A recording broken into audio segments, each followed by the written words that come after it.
Bonjour à tous et bienvenue dans cette nouvelle vidéo. Je suis Sébastien, je suis ravi de vous accueillir aujourd'hui pour une vidéo dans laquelle on va voir ensemble, vous et moi, 10 points à vérifier lorsque vous faites la visite d'un bien immobilier en vue de réaliser un investissement locatif. Avant que je rentre dans le vif du sujet, si ce n'est pas encore fait, si vous souhaitez avoir de nouvelles informations sur l'immobilier, n'hésitez pas à vous abonner à la chaîne YouTube en activant la petite cloche.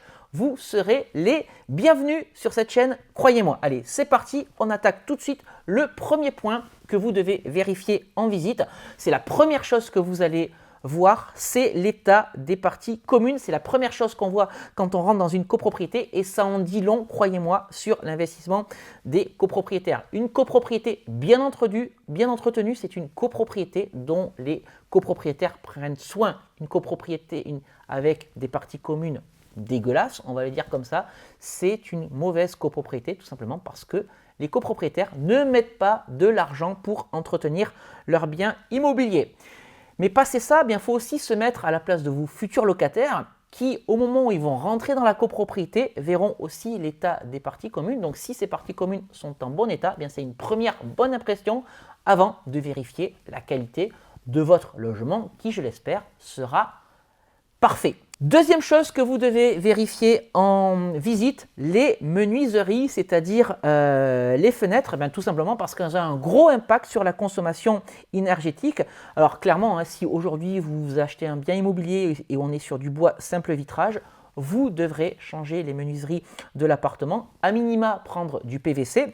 Et puis, si vous avez le budget pour, n'hésitez pas à aller sur de l'alu, la qualité sera meilleure. Bref, c'est un poste important et qui peut chiffrer très rapidement. Voilà, clairement, quand vous rénovez un appartement, que vous avez des menuiseries à changer, le budget peut être entre 5 et 10 000 euros. Donc, soyez bien vigilants par rapport à ça. Troisième check à effectuer, la porte palière. Et oui, la porte palière qui vous permet de rentrer dans l'appartement. Alors, ça peut paraître anecdotique, mais croyez-moi, on trouve des portes de mauvaise qualité qui laissent passer le bruit, qui laissent passer le froid et surtout, on voit souvent des portes en carton. Ça vous est déjà arrivé de taper dans une porte, voilà, ça sonne creux. On a des portes palières, voilà, qui sonnent également creux. Là aussi, vous allez retrouver ça dans des vieux immeubles. Donc, ce n'est pas terrible pour l'isolation phonique et pour l'isolation énergétique. Et une porte palière, si vous me demandez combien ça peut coûter, voilà, c'est un budget qui peut aller jusqu'à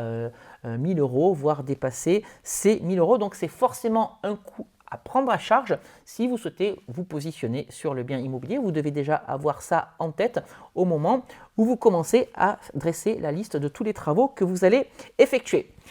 Quatrième élément de vérification, le mode de chauffage. Si le chauffage est collectif, là malheureusement la marge de négociation ou la marge de manœuvre plutôt, elle va être faible. Le mode de chauffage il n'est pas du tout à votre main. Il y a peut-être une chaudière centrale ou commune au sein de la copropriété.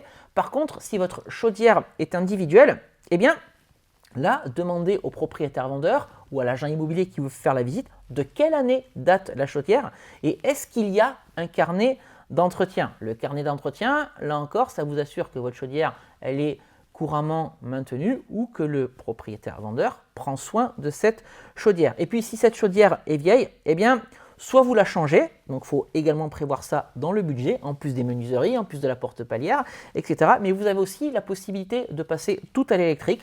Moi, c'est ce que je fais lorsque j'ai des chaudières au gaz individuel dans les appartements et qu'elles sont vieilles. Et là, vous pourrez opter avec vos artisans pour un cumulus qui sera peu énergivore. On trouve ça facilement aujourd'hui. Et puis, si votre chauffage est électrique dans le bien immobilier que vous achetez, regardez l'état des radiateurs et surtout la qualité de ces radiateurs. Vous connaissez certainement les radiateurs de type grille-pain. Ceux-là, on va les éviter ou en tout cas considérer que quand vous en avez dans votre logement, il va falloir les changer. Là aussi, vous rajoutez ça dans la liste des travaux qu'il va falloir engager de façon à pouvoir vous munir de radiateurs moins énergivores. Cinquième élément à vérifier, l'isolation de l'appartement ou l'isolation du bien immobilier. Et ça devient un critère très important. Je vous rappelle qu'à partir de 2025, les logements classés G d'un point de vue énergétique ne pourront plus être loués. À partir de 2028, les logements classés F ne pourront plus être loués et à partir de 2034, les logements classés E ne pourront plus être loués. Donc là, aujourd'hui, vous êtes en visite, on vous sort les diagnostics, vous êtes classé E, F ou G. Déjà, vous pouvez annoncer à la personne qui veut vous vendre le bien immobilier que son bien immobilier ne sera plus éligible à la location d'ici peu. La clink, argument de négociation, mais surtout, si c'est mal noté, vous rajoutez à nouveau à votre petite liste de travaux à engager le coût de l'isolation. Alors là, on va ouvrir une petite parenthèse. Vous avez deux manières d'isoler un bien immobilier, soit isolation par l'extérieur, mais là, ça coûte très très cher. L'autre façon, c'est d'isoler par l'intérieur. Et quand on isole par l'intérieur, on isole uniquement les murs qui donnent vers l'extérieur. Alors, ce qu'il faut savoir, c'est que quand vous isolez par l'intérieur, vous allez perdre 15 cm sur votre bien immobilier. 15 cm, pourquoi? Parce qu'il va y avoir de la laine de verre, un rail de placo et puis un bout de placo également par-dessus. Bref, vous allez perdre 15 cm d'épaisseur sur le mur que vous souhaitez isoler. Et ça, ça diminue d'autant la surface du bien immobilier que vous souhaitez acheter ou en tout cas que vous visitez à ce stade. Sixième point à vérifier, l'électricité. Et ça, c'est un poste qui peut coûter très cher. Où est-ce que vous allez trouver les anomalies électriques du bien que vous visitez? Tout simplement dans les diagnostics. Si le propriétaire vendeur a fait les choses correctement, au moment où vous visitez le bien immobilier, il doit vous donner les diagnostics de l'appartement, donc DPE, recherche de plomb, recherche d'amiante, etc. Et dedans, il doit y avoir le diagnostic électricité. Pour vous donner quelques indices, une électricité complète sur un appartement de 70 mètres carrés, c'est un poste qui peut aller entre 7 000 et 8 000 euros. Donc ça, c'est pas neutre. Là aussi, vous le rajoutez sur la liste des points des travaux engagés au moment de la visite. Alors, quelques éléments simples que vous pouvez vérifier sur la partie électrique. Vous pouvez vérifier la présence d'un disjoncteur différentiel au niveau du tableau électrique. Généralement, vous avez ça à l'entrée de l'appartement. Vous pouvez également vérifier que chaque départ du tableau a une protection. Donc, soit ça va être un disjoncteur, soit ça va être un fusible. Le mieux, ça reste quand même si c'est du disjoncteur.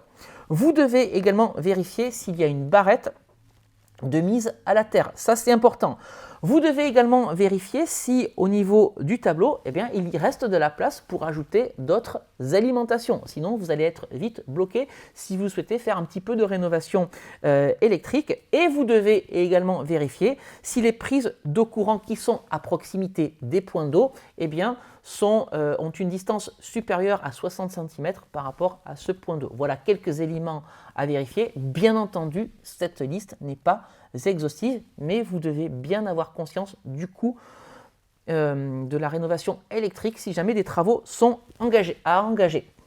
Septième élément à vérifier, l'humidité. Vous devez vérifier la présence d'humidité ou pas dans le bien immobilier que vous achetez, surtout si le bien que vous visitez se trouve en rez-de-chaussée. Et là, n'hésitez pas à regarder au bas des murs, mais ça ne vous empêche pas de regarder également au niveau des plafonds pour voir s'il y a eu des dégâts des eaux. Il y a peut-être le robinet ou la baignoire du voisin du dessus qui fuit. C'est toujours bien de s'en apercevoir. Et si vous voyez qu'il y a un dégât des eaux au-dessus, demandez si le sinistre a été déclaré, si l'assurance a pris ça en charge, quand seront effectués les travaux de rénovation pour évacuer ces problèmes de sinistre, etc., etc. En tout cas, si vous voyez des traces noires au niveau des murs, au niveau du bas des murs ou au niveau du plafond, là, c'est mauvais signe.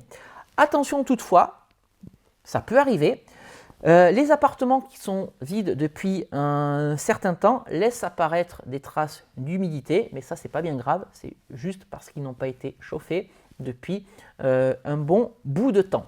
Huitième point à vérifier, le carrez, oui, la surface de l'appartement. Attention à la surface des pièces parce que souvent, on va vous vendre une pièce comme chambre alors que ça ne peut pas être considéré comme chambre. Une chambre, c'est une pièce qui doit faire à minima 9 mètres carrés. Donc si on vous vend pour chambre une pièce qui fait 8 mètres carrés ou 8 mètres carrés et demi, ce n'est pas une chambre et donc ça doit jouer normalement sur la valeur du prix de vente. Ça doit être un argument de négociation supplémentaire. Et je vous dis ça pourquoi? Parce qu'un T2 bis, par exemple, ça aura moins de valeur qu'un T3. Et rappelez-vous ce que je vous ai dit tout à l'heure à propos de l'isolation intérieure. Imaginez que vous ayez une pièce de 9 mètres carrés. Ok, on est d'accord, c'est une chambre. Par contre, si vous faites de l'isolation par l'intérieur, vous allez perdre 15 cm sur chacun des murs que vous allez devoir isoler. Vous vous retrouvez donc avec une pièce de moins de 9 mètres carrés. Ce n'est donc plus une chambre. Neuvième, voilà, c'est comme ça, neuvième élément à vérifier, les murs porteurs. Pourquoi est-ce que je vous dis ça? Parce que souvent, dans les logements anciens, on va avoir des logements avec des petites pièces. En particulier, souvent, ça va être les salles d'eau. Aujourd'hui, quand on fait de l'immobilier, les pièces maîtresses, ça va être la salle d'eau, ça va être la cuisine. Voilà, il y a 50, 60 ans de ça, la pièce d'eau, ce n'était pas forcément une pièce qu'on mettait en avant. Et souvent, pour accroître la surface de cette pièce d'eau, ou d'une autre pièce d'ailleurs, vous allez devoir abattre des cloisons. Mais si le mur est porteur, ça va vous poser problème parce que vous ne pouvez pas faire les choses comme ça en un claquement de doigts. Il faut demander l'accord de la copropriété et surtout ça coûte super cher parce qu'il faut mettre ce qu'on appelle un IPN. Bref, ce n'est pas forcément quelque chose qui va être facile à faire. Donc si vous souhaitez le faire, là aussi, vous reprenez le carnet de notes qu'on a ouvert depuis le début de cette vidéo et vous rajoutez la mise en place d'un IPN parce que vous devez abattre un mur porteur. Puis 10e et dernier point de cette vidéo que je voulais partager avec vous, la facilité de stationnement. Alors ce n'est pas forcément quelque chose de rédhibitoire, surtout dans les grandes villes où les gens ont l'habitude de se déplacer en transport en commun, en bus, en métro, en tramway. Mais ce qui est sûr, c'est que c'est toujours un plus d'avoir une place de stationnement. D'ailleurs, aujourd'hui, sur chacun de mes investissements immobiliers, je fais en sorte soit d'avoir une place de stationnement extérieur, soit d'avoir une place de parking boxée, ça c'est encore mieux, soit d'avoir du parking gratuit à proximité de l'investissement que je réalise. Alors si vous n'avez pas de place de parking vendue avec l'appartement en question, vérifiez alors la possibilité de vous garer gratuitement à proximité ou alors la possibilité de prendre un abonnement à un parking public qui sera à quelques dizaines de mètres et pas à 3 km du logement, sinon ça n'a aucun intérêt. Bien entendu, la liste en 10 points que je viens de vous partager n'est pas exhaustive, mais elle vous permettra d'avoir quelques éléments de base en main au moment où vous allez réaliser la visite d'un bien immobilier. Donc je vous rappelle, on a ouvert un carnet à travaux dans cette vidéo, donc n'hésitez pas à reprendre chacun des points pour pouvoir commencer à chiffrer les travaux que va devoir nécessiter le bien immobilier que vous visitez, si bien entendu jamais il vous intéresse. Voilà, si cette vidéo vous a plu, n'hésitez pas à la liker, n'hésitez pas non plus à vous abonner à la chaîne pour supporter. Je compte sur vous pour devenir nouvel abonné ici. Je vous invite également à me suivre sur les réseaux sociaux et à vous abonner d'ailleurs également sur les réseaux sociaux pour partager avec moi les coulisses de tout ce que je fais au quotidien, de la préparation des vidéos jusqu'aux visites de biens immobiliers, jusqu'à la gestion de mes chantiers. Abonnez-vous, vous êtes les bienvenus. Eh bien écoutez, je crois que je vous ai tout dit pour aujourd'hui. On va se quitter ici et comme d'habitude, on se retrouve très prochainement pour une nouvelle vidéo. Je vous dis à très bientôt. Ciao!